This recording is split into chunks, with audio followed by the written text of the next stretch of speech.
Assalamualaikum warahmatullahi wabarakatuh.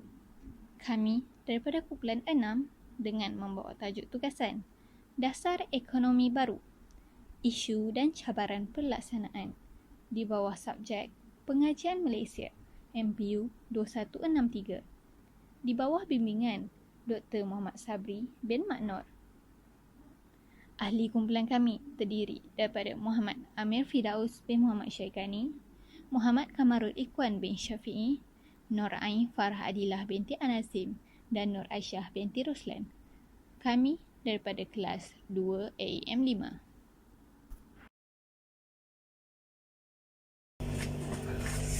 Okey, Assalamualaikum warahmatullahi wabarakatuh dan salam sejahtera. Saya Muhammad Amir Firdaus bin Muhammad Syaikani daripada kumpulan 7 yang akan membentangkan tentang dasar ekonomi baru, isu dan cabarannya. Untuk pengenalan bagi topik dasar ekonomi baru yang lebih dikenali sebagai DEB. DEB pada dasarnya diperkenalkan oleh Perdana Menteri kita yang kedua, iaitu Tun Abdul Razak. Dan antara sebab-sebab tercetusnya idea untuk menubuhkan DEB ini adalah kerana dasar pecah dan perintah yang diperkenalkan oleh British ketika zaman Tanah Melayu dijajah oleh mereka. Dasar pecah dan perintah ini telah menyebabkan kaum-kaum di Malaysia yang umum seperti Cina, Melayu dan India duduk di pertempatan berbeza dan mempunyai pekerjaan yang berbeza mengikut tempat tinggal mereka. Sebagai contoh, Cina duduk di kawasan bandar dan kawasan pelabuhan yang menyebabkan mereka lebih banyak terdorong kepada pekerjaan dalam perniagaan dan pelabuhan biji timah. Manakala orang Melayu pula duduk di kawasan pedalaman yang menyebabkan mereka, kebanyakan orang Melayu menjadi petani, nelayan dan sebagainya. Dan untuk orang India pula, mereka lebih banyak duduk di kawasan ladang dan estate yang menyebabkan mereka lebih tergolong dalam golongan buruh. Jadi keadaan ini telah menyebabkan rakyat Malaysia pada ketika itu berpecah belah atas sebab ketidaksamarataan pekerjaan yang mereka dapat. Jadi tujuan DEB ini ditubuhkan adalah untuk menyatupadukan masyarakat di samping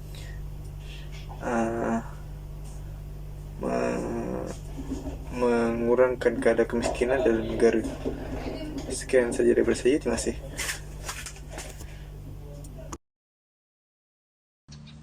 Nama saya Muhammad Kamarul Ikhwan bin Syafi'i. Terdapat dua isu yang mendorong dasar ekonomi baru. Yang pertama ialah membasmi kemiskinan. Isu kemiskinan menyebabkan ketegangan antara golongan yang berharta dan tidak berharta. Antara cara untuk membasmi kemiskinan adalah dengan memodenkan keadaan kehidupan rakyat yang berpendapatan rendah, sama ada di bandar atau di luar bandar, dengan meningkatkan lagi penyediaan kemudahan asas seperti pendidikan, perkhidmatan perubatan, bekalan air dan bekalan elektrik. Selain itu, memperluaskan lagi peluang-peluang pekerjaan tanpa terikat lagi dengan dasar ekonomi pecah dan perintah. Sebagai contoh, kaum Melayu diberikan peluang luas menceburi diri dalam bidang perniagaan dan bidang-bidang yang lain. Di samping itu, kerajaan turut menggalakkan penyertaan semua kaum dalam sektor yang berpotensi tinggi seperti perniagaan, perindustrian dan perkhidmatan. Hal ini adalah bertujuan agar rakyat Malaysia yang mempunyai modal yang besar menceburkan diri dalam bidang yang berpotensi tinggi. Yang kedua ialah menyusun semula rakyat. Kaum Bumiputera merupakan kaum yang ketinggalan dalam pemilikan ekonomi. Antara cara untuk menyusun semula rakyat adalah dengan membangunkan kawasan-kawasan yang mundur tetapi mempunyai potensi yang tinggi. Hal ini adalah untuk mengurangkan ketidaksamaan tingkat kehidupan antara kawasan-kawasan. Selain itu, menitik beratkan latihan kemahiran kepada kaum Melayu agar mereka berkebolehan mengurus, mentadbir atau memiliki perusahaan. Di samping itu, kerajaan turut meluaskan lagi pelajaran di dalam dan di luar bandar dengan membina dan menyediakan lebih banyak sekolah-sekolah di kawasan bandar dan di luar bandar.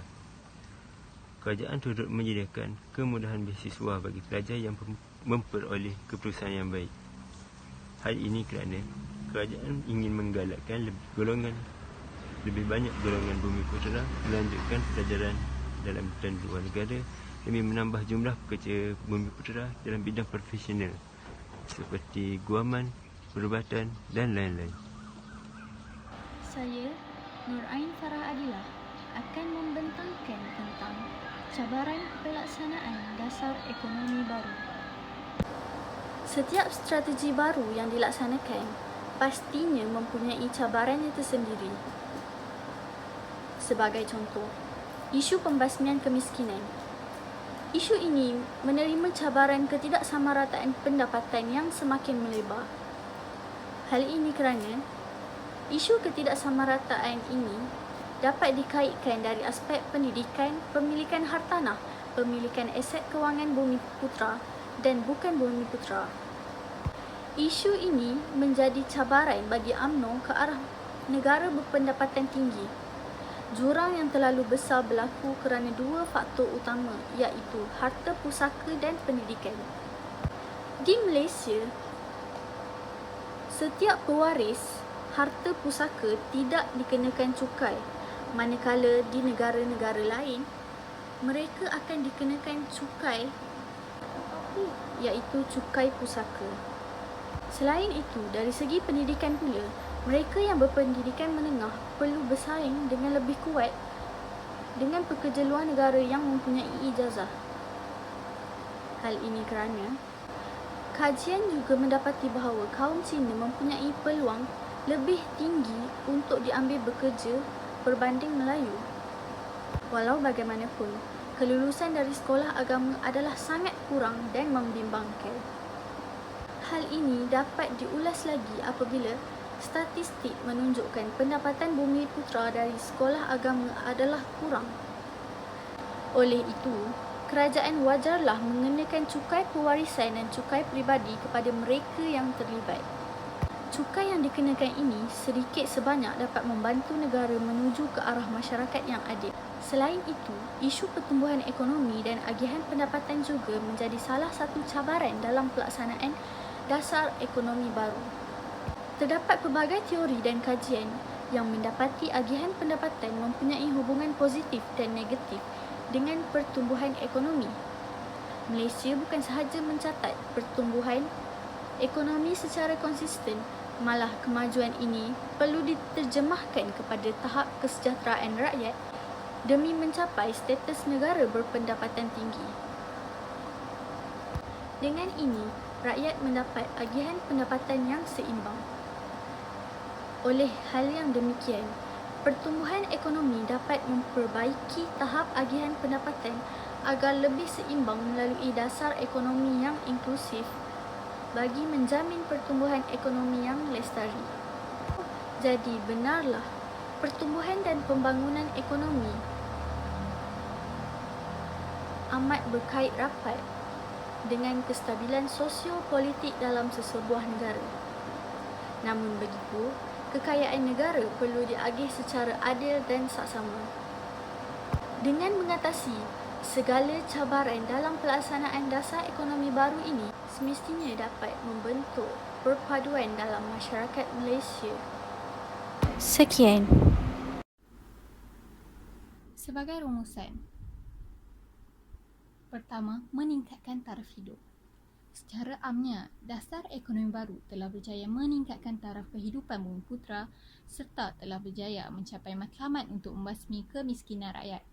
Namun, ia perlu diperhebatkan bagi kepentingan generasi akan datang.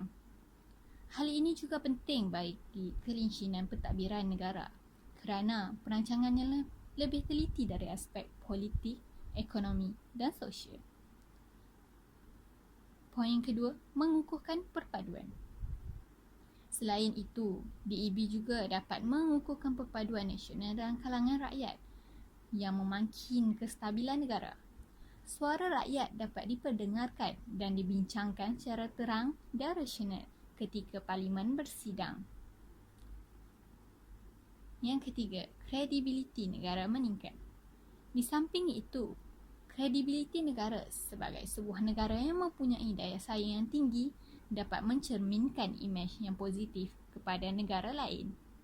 Hal ini juga dapat meningkatkan dasar kepercayaan terhadap hubungan diplomatik antara negara diperkukuhkan.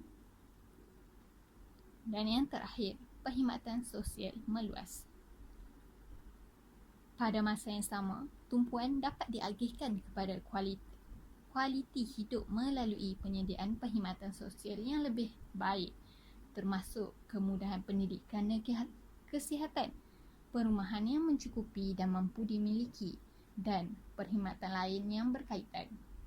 Kepelbagaian usaha yang dilakukan juga telah memastikan kehidupan sosial masyarakat diperkukuh dan mempunyai daya tahan untuk menghadapi pengaruh negatif yang mungkin akan memberi kesan kepada asas toleransi dan keharmonian sosial serta pembinaan negara yang bertaraf dunia.